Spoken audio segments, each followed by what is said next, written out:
Salam, mənim əzizlərim, mənim dostlarım. Hər kəsə də salam verə bilərəm, amma hər kəsə vermirəm. Çünki onların aralarında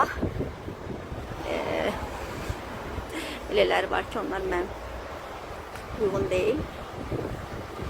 Belə, necə sizinlə var, nə yox, çoxdan da məni görmürsünüz, darıxırsınız bilirəm, amma işlərimlə bağlı biraz vaxtım olmur. Bugün 5-10 dəqiqə vaxt tapdım və dedim ki, biləsiniz ki, yaxşıyam, hər şey yaxşıdır. Yalandısa doğru olsun. Uzun müddətdir mübarizə apardığım Əfsanə Abdullayevanı deyilənə görə artıq həbsxanaya yollayıblar. Amma mən eşitmişdim ki, qolbaq taxmışdılar ona. Şikayətçilər artıq olduğu üçün deyəsən artıq Daxili İşlər Nazirliyi də hətta deyəsən yorulub, bezib. Ondan gələn şikayətləri eşitməkdən və deyib ki, elə ən yaxşısı bu belə ardı-ardına insanları alladacaqsa gəlin göndərək elə. Bəlkə sustular. Şikayətlər azaldı, amma şikayətlər azalan deyil. Çünki tək Əfsanə Abdullayeva deyil, yüzlərlə onun kimi dələduzlar var. Və onların hal-hazırda araşdırmaları gedir. İnşallah yaxşı olar. Bir də mən soruşacaqsınız ki, Leyla müəllim, bəs işinizlə bağlı işinizə qayıda bildinizmi? Mən məhkəmələrim hələ davam edir. Amma sizə bir şey deyim ki, bir işin ki ucunda artıq ölüm varsa, yəni necə deyərlər, mübarizə aparan bir neçə müəllim tanıyıram ki, onlar həyatlarına müdaxilə ediblər. Ailələrindən mi deyim, hədə qorxu gəliblər, işlərindən mi deyim, səhhətlərinə zərər vurublar. Hətta sizə bir şey deyim ki, əlində fakt yazışma da var.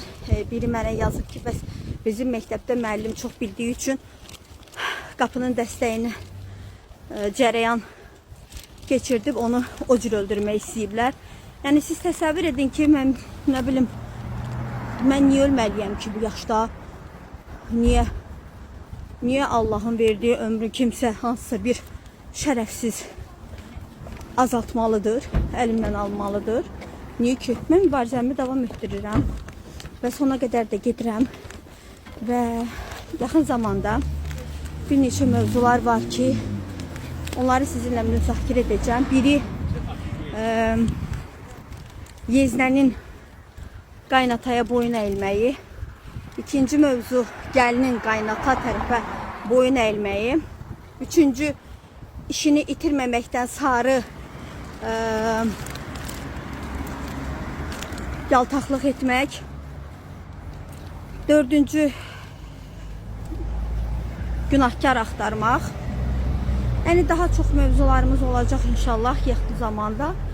Amma hələ ki mənim ən əsas hal-hazırda başqa problemlər var. Onlarla maraqlanıram. Xeyirlisi. Amma yenə dediyim kimi sona qədər. Hər şey sona qədər. O bəzi xırdalıqlar var ki, sizlər onları bilmirsiniz. Uzun müddətdir məni izləyirsiniz və deyirsiniz ki, yəqin bu Leyla artıq qorxdu, çəkildi, o bu. Yox, Leyla, o bizim kətdə bir-iki nəfər var. O dovşan kimi əsiri. Mən onlardan şikayət edəndə onlar maskalanıb, ay toba, göz yaşı tökürlər. Kişi də ağlayar. Amma yaraşdırmadım onu ki. Demək ağlayarmış. O da işini itirməməkdən sarı. Ailəmə çörək aparıram. Sən Allah belə. Amma mən də ailəmə çörək aparırdım. Halal çörək, sizin kimi haram yox. Devam, mübarizəmizə devam və mənim videolarımı izləməkdə davam edin. İnşallah yaxşı xəbərlər gələcək. Bizdə də hər şey yaxşıdır. Əslində çox yaxşıdır. Özümü çox yaxşı hiss edirəm. Şükür Allaha, yaxşı xəbərlər eşidirəm. Yaxşı insanlar var ətrafımda.